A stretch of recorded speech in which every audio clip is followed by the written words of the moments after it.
ណែបែកភែមករកបង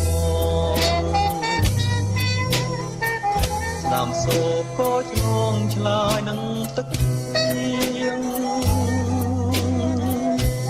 ក៏ក្រឹមក្រំច្រៀងរៀបរៀងជារឿងមួយសែនស្រណោត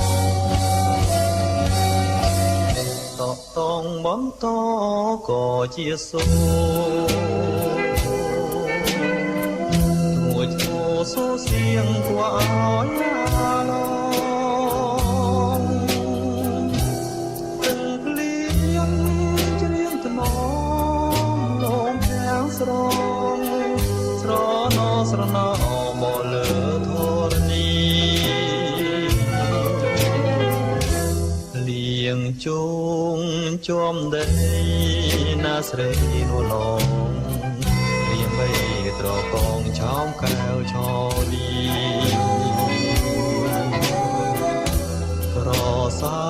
មក្រសាក្រុមនីតិពុំឲ្យរត់មនីអចិន្តា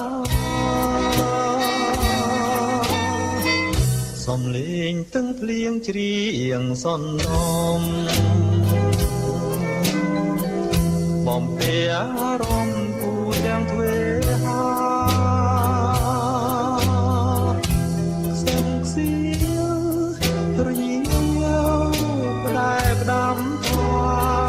នេះហើយវាស្នាស្នេហាណាគុណ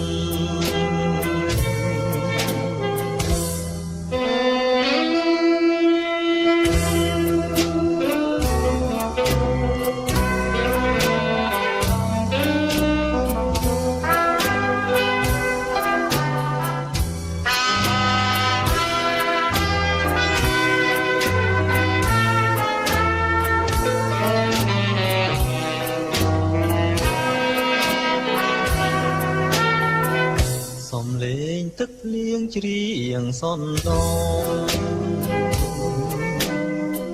បំពេអារម្មណ៍គូទាំងទ្វេហា